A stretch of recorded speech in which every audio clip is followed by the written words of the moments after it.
More money, you got less problems. At least minor ones, all your basics accounted for. Team elite I run with, I'm guaranteed to be Final Four. Less money, you got more problems. More money, you got less problems. Good evening back, bringing Albany Community's knowledge. Thank you for staying engaged and tuned in with us. Tonight we have a man that probably doesn't need any introduction from me, because I'm sure damn near everybody in the Albany community should know who you are by now, Deck. But we have Mr. Wilmer Decky Lawson, who's going to be tonight's interviewee. And Decky, I just really want to say thank you for extending your time with me tonight, and I look forward to diving into your story, bro. All right, thank you. Thank you for having me. Okay. All right. Well, listen, man, I'm going to hit you with your first unofficial question. We've been quarantining now for over a year. And, you know, this global pandemic has pretty much put the world to a stop. How have you and your family been surviving through COVID-19? Has the pandemic impacted you, or have you guys been doing anything creative to get through the pandemic? I mean, our family stayed prayed up. So, we pray a lot. We just, keep God first with all of this going on, and then we just move from there. We stay safe. We followed the guidelines of, make sure your hands are sanitized, make sure you got the mask, and, and making sure you watch your surroundings. So we really, went by that, and a few of our family members did catch COVID, you know what I mean? But, we're still here, and, we're here to tell about it. Okay. Yeah, man, listen, that thing didn't play no games. I tell people that was 560,000 something people that like that.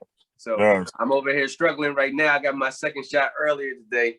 So, but as I told you offline, man, this is Jordan in Game 6. I'm gonna hit you with your first official question. Decky, what are you doing now? What kind of work do you do? What kind of passion projects are you working on? Here's your opportunity to tell the Albany community about you. Well, I mean, right now I'm still in the process of running. This is my first time running for any kind of office or anything like that. This politics stuff is real new to me, because all I know is doing for the people. So I'm really not a politician. I'm a person that's willing to come out here and work. You know what I mean? I'm a doer and not too much of a talker. You know what I mean? I go out here, I put on free events out here in the community. As everybody know, I'm pretty sure a lot of people came to a lot of my cookout events that I had, free band events, free youth program that I do, my basketball tournaments and stuff. I do it for free.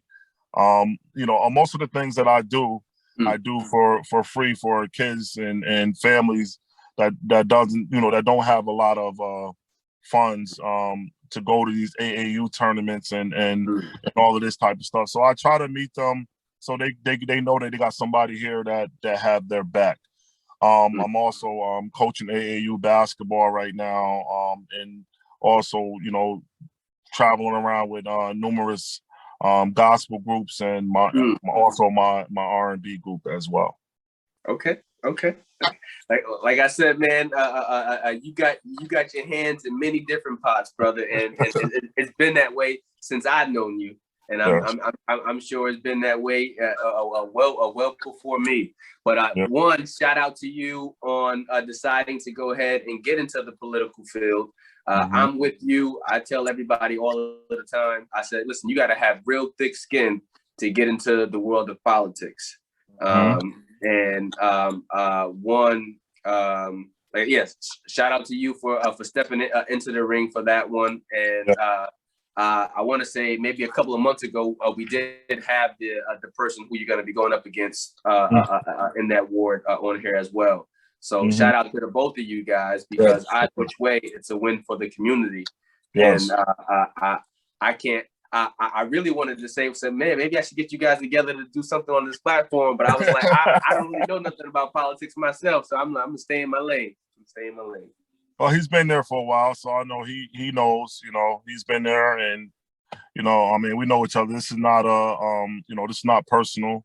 Yeah. It's just, you know, it's just something that, you know, we have to do, and you know, there's still much respect for him. Is, you know, there's no disrespect for him. You know, I'm just, you know, I'm searching for the legacy of things that we're trying to keep here. Yeah, Arbor Hills Ballpark was one of them. A lot of the things that they're trying to shut down here in our community for our people. I'm just trying to keep the legacy going and the tradition, and making sure that things that our families that have done in the past, it was not in vain. So that was my main reason for running, and you know, and just trying to make a difference to my people here in the community. Okay. And you use the word legacy. Does legacy have any other significant meaning to you? I mean, just carrying on a legacy. I mean, our families, you know, it's so many families here that have been through the ballparks and in the parks and created this thing for us. And you know, I still talk to a lot of the guys that don't play anymore or don't use the parks, and they, you know, they always come to me and say, "Decky, come on, like, you know, keep it going, keep our legacy going. Like, we want to tell our people, you know, in our future, you know, what this park mean or what this mean, or, you know what I mean." So that's all a legacy means to me. It means a lot. I carry it a lot on my heart, and I'm just hoping that I could be the one to keep it on and pass the torch to someone else. Okay, and I think that you guys are, man. I had Flay on a couple of weeks ago, and if anyone knows, you guys are Batman and Robin. I don't know who is who, you know what I mean? But either which way, you guys are superheroes for what you've been doing up there at the Arbor Hill Sports Complex for all of these years. And like you said, ain't no ego, keeping the legacy alive. No egos or who's who. We just do the business, man, and make sure our people have something to do, and we love doing it. And it is a good feeling inside when, you know, you see all of these kids smiling, and you see all of these, you know, moms and dads smiling that they got something to do, and the kids. It's all about having stuff for families to do, and that's what we all about, man. Family tradition. Okay. Well, let me see, man. This is my favorite question that I like to ask everybody that I've interviewed thus far. What's your favorite place to visit in Albany, and why? Well, it's the sports complex. Arbor Hill Sports Complex. They're like, that's the place to be. Everybody knows. Like, that's the reason why it means so much. The Arbor Hill Sports Complex is the place to be. I mean, nice. It's nothing else to be said. Okay. Listen, man, that was definitely my favorite hangout spot for years. You know, I didn't play none of the sports, but I was going there for all of the other activity. I wanted to go see everybody that was outside. Yeah. So, yeah. It's a safe haven. And we're trying to create a safe haven for our people. You know, that's what it is. We need our parks to be safe havens where, you know, families can pull out their grills and pull out their blankets like you know, like our parents and grandparents used to do, and make everything, you know, a good place. Anybody can come get something to eat. You know, make it more family orientated, and you know, and that's what we're trying to do here in Albany. You know, we're trying to bring it back to more family orientated things, and that will probably bring down, I'm not gonna say bring down all the violence, but that will bring down some of the violence. You know, getting people to respect each other again, and you know, and knowing each other, you know, and that's what we need to get back to. Okay. Let me see. And you're absolutely right. Like, Albany is comprised of maybe, like I said, one of my other people I interviewed said it's probably about a good 13, 14 families. You know, most of us are one person away from somebody else. So if we can really get back to realizing that there's a lot of benefits to being in a small community, we can really get back to thriving. And I remember talking to Flay. Flay was just going back on the history of the ball field, and he was just saying, he was like, "Real, you know, there was all the black bars or the black businesses. They all had their own teams down here for years. That's the way that it's always been. So like you said, it's been a safe haven. I didn't go to play sports, but I would go watch you and my brother and them play sports down here all the time. And it was always a good time. And, you know, it's one of those places that we need to keep. And that's the reason why I'm gonna try to stay on it, you know, and keep it going, because I mean we truly need it, especially after this pandemic. It makes it even more wanted, you know, more needed. You know, we need some things to pump life back into our community, you know, and not all this negative things going on. You know, we got to pump life back in our community. I remember watching when they had taken the hoops down up there at the courts, right? And it made me think about it. Maybe about a week ago, I was driving my nephews back home over in Baltimore, and we rode through a community, and they still didn't have the hoops back up there in that community. And I'm just like, man, just like, you know, imagine what those circumstances will do. You're already in a impoverished area for the most part, but then it's just like, you know, the one thing, your one getaway, they also take that away from you too. So it's just like, you know, we have talked numerous times on the back community about how all of the resources that we've had in Albany have vanished. Like there was programs in every place of the city that you went to. There was 15 Love, there was Camp Scully, there was a community center in every part of in the rec. It was St. Joe's, it was Arbor Hill Community Center, it was the Boys and Girls Club. And I think that's one of the things that we're really missing. And this is like, so you mentioned the violence piece, but it's just like, you know, in the absence of having all of those safe havens to go to, you know what I mean, how do the people fill up their time? And that's what's happening a lot of times. I mean, it's not a lot of places to go. I mean, and that's why we are creating these things for our kids, you know, for families, period. You know, we're creating things for people to do.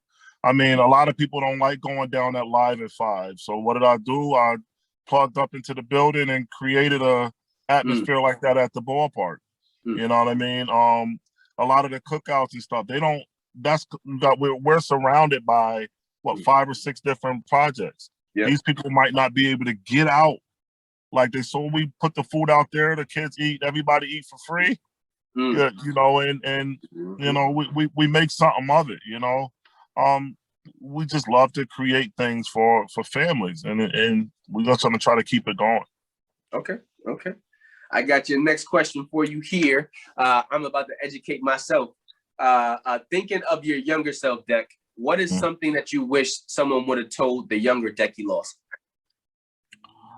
I always think about, I mean, education being more serious. On the education piece, because we didn't have back then a lot of people around us that was just on us about that. It was like, yo, your athletics is just gonna bring you somewhere. And that wasn't it. You know what I mean? They should have, you need to get this to get this. You know, you need to be in these books to make this way. I mean, even though I was around some people that was about that life, but I just wish somebody would have, you know, stayed on me more about, you know, the books. You know, I'm not saying I did go to college. You know, I did play ball in college, but if I was more serious about the books, more of the books than the athletics, you know, I've probably been somewhere different, you know, right now, you know, not to be sad, you know, not tooting anybody's horn or anything like that, but I wish I would have had more people, more mentors, and people that surround me saying, yo, this is more important than this, and we should be taking that serious. That's all. Okay. Let me see. You mentioned, or you touched on it actually a little earlier, but I was going to say, sadly, Albany has seen more and more violence. I want to say 2018 and 2020 probably statistic-wise have been the most violent in terms of shootings, killings, and stuff like that. Definitely shootings. But So Albany has experienced a lot of violence over the years. What changes would you like to see in the city? What is your hope for the city, Deck? I mean, I've seen a lot of families suffer, you know, and a lot of people that we know, you know, even if we don't know them, but a lot of people that we know that's sitting right in our face was suffering, you know, and it wasn't just because of the pandemic had a lot to do with it. We can blame it on the pandemic, but these things was happening before that. Like I said, we got away from a lot of the family values where we can go to these people when we got beef and talk about it. You know what I mean? You know, I'm not gonna say I'm perfect because I'm not perfect at all, as in communicating with people all the time. But it was always somebody that we could go to. You know what I mean? To stop this beef and stop these things from happening.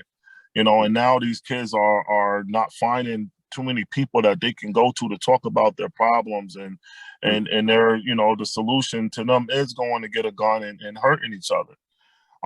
So we need to try to create more things to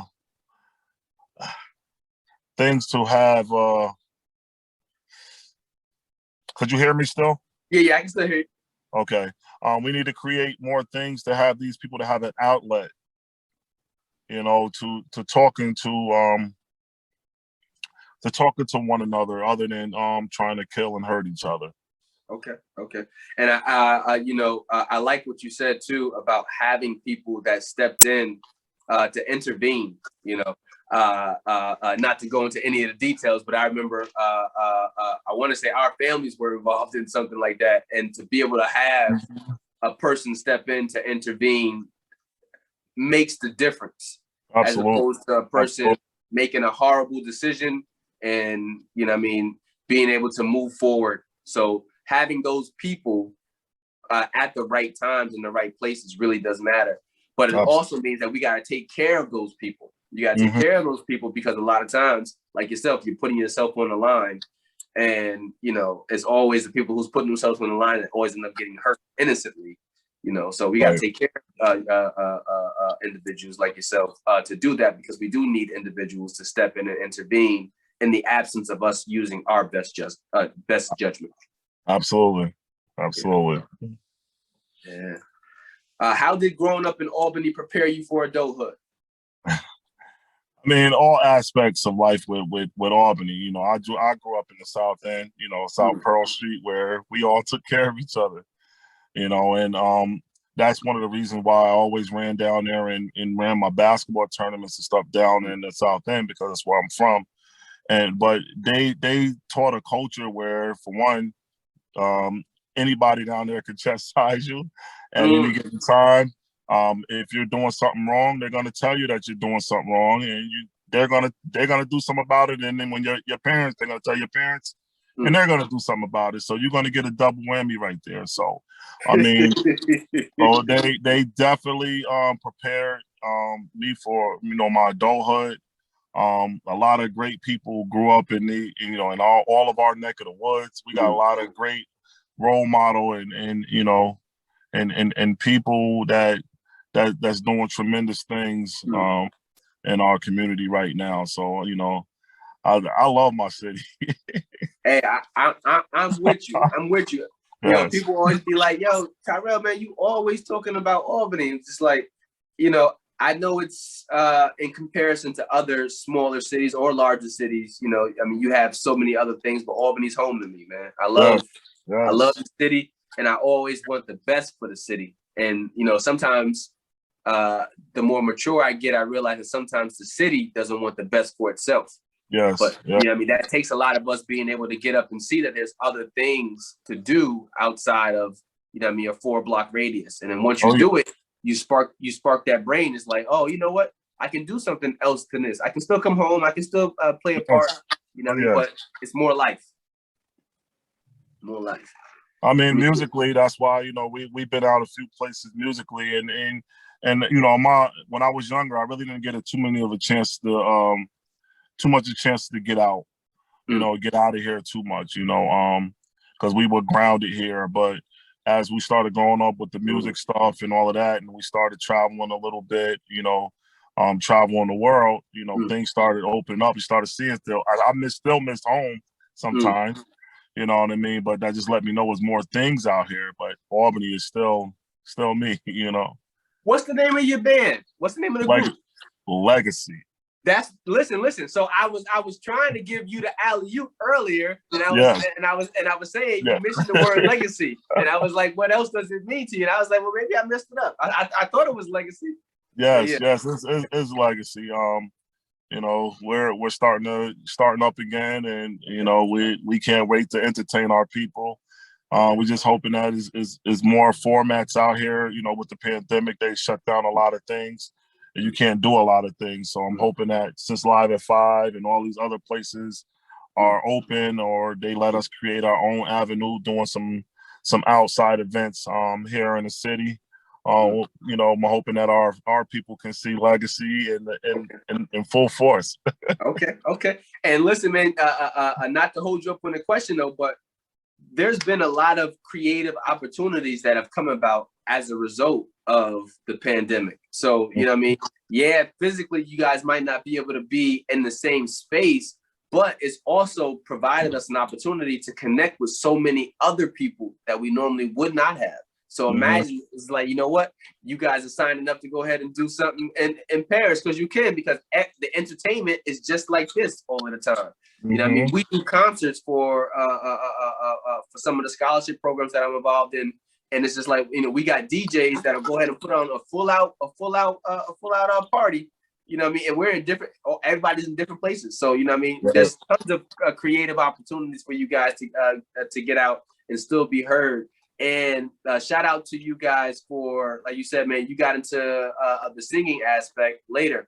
I love that about you, Deck, because it's like all the things that you're passionate about, you continue to be passionate about, and you continue to breathe life into even now. And it's just like there's no limit on when you can start something. There's no limit on what you can do. The only limit is yourself. And right. You're a prime example of that. And just like, yo, listen, this is what we're gonna do. Now we out here traveling. We're gonna go ahead and do that. You know what I mean? And then you still stay engaged with all your other passions. Yes. And I think sometimes we lose a part of ourselves along the way, and we forget about our passions. So it's always nice to see you and to see you engage in the things that you truly love. Yeah, I mean, you got your families pushing you. My family still, everything that I got going on with, no matter if it's athletics or the singing, my family is right behind me. Like I said, we stay prayed up, and they stay on me, make sure I'm eating, make sure I'm at my top of my performance. They don't pull no punches, so it's just staying prayed up is a big thing about giving me the strength to push on with everything that I got going on. Okay, and that's the most important part. Let me see. What about your life's path? What about your life's path are you most proud of, Deck? I mean, always the relationships. I have met so many people, and people look at you as a go-to person on a lot of different, aspects. A lot of people come to me and ask me questions, wisdom, or whatever they need. I'm just happy to be a go-to person here, in our town. My kid need to find a place to play football. All right, let me call my man, get you on the team, or or basketball, or singing, or whatever, or education. They need a mentor. I got people that I can call for that. I just love that I can do that here, and it created a pathway for me on those terms. Okay. Let me see, man. I got about 3 more questions for you, and I'm gonna let you go. Okay. I know you're a man with many things to do. Here's the question for you. How has traveling or relocation impacted your worldview? Like we said, I love to travel. I mean, with the pandemic going on, it kind of hindered a lot of things because we're so used to going out of town and seeing my family in Mississippi. I miss seeing them. My family in Pennsylvania, miss seeing them. So, I mean, all of this stuff that's going on right now kind of hindered a lot, but, you know, we do talk on the phone a little bit more and, you know, on the social media thing. So, you know, we'll make it happen, you know, and we'll just keep it pushing and try to, I guess we're going to have a great celebration when we meet now, you know. Yeah, I bet after being on quarantine. Yes. Let me see, man. What keeps you motivated? A lot of people, when they hear this question, we talk about success. Everyone has their own definition of success. So success is measured in different ways. How do you define success, and what keeps you motivated, Deck? Well, you know, God keeps me motivated. You know, he's number one. So that's the main thing. Without that, I have nothing. Then, you know, you go to my kids, my family, you know, like I said before, you know, them pushing me and letting me know that, you know, that they have my back and, you know, keep doing the things that you love, because a lot of people, you know, at my age, stop doing the things that they love. They, you know, retire from playing baseball, retire from their singing or whatever, retire from coaching or whatever. No, I'm gonna keep pushing until God tells me that is done.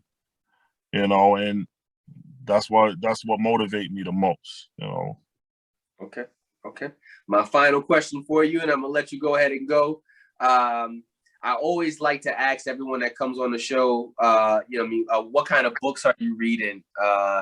If you are reading, what kind of podcasts are you listening to? I always like to know what keeps you motivated. I know number one is God and your family.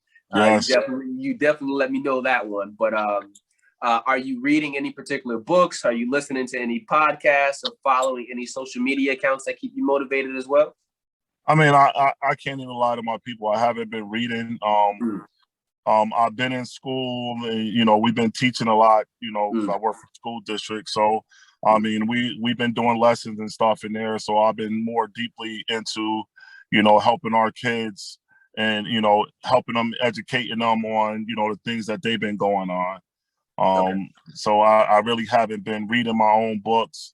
You know, everybody know that I'm a busy person. I'm jumping from place to place and doing things like around the clock. So it's, you know, so I really haven't been on my reading, you know, lately. You know, I haven't been on it. So. Okay. Well, like I said, man, I know you got a lot on your plate, brother, especially campaign season. So I wish you the best of luck as you continue to campaign. Is there anything, any parting words you want to say to the Albany community that you want to make sure that they know about you, or why to vote for you when it's time to vote? I mean, just know that I'm visible. I mean, I'm here. You know, anybody want to call, want to talk, want to sit down and, you know, chat a little bit. You know how to find me. I'm one of the easiest people in the town to find. I'm pretty sure, like, you can go to any block and they, you know, anybody seen what Decky at? Yeah, they can point you in the direction where I'm at. It's really that easy. Just know that I'm here. I mean, for whatever, anything that you need, you want to talk or you need help with anything, I'm here for you, and that's what we're here for. Okay, all right. Well, listen, there you have it, the back community. We have Wilmer Decky Lawson. Decky, thank you for extending your time with us tonight, brother. I truly appreciate it. And I look forward to going ahead and getting your story out to the Albany community, bro. You have yourself a wonderful night tonight. I appreciate you, brother. All right, my dude. Peace. All right. Peace.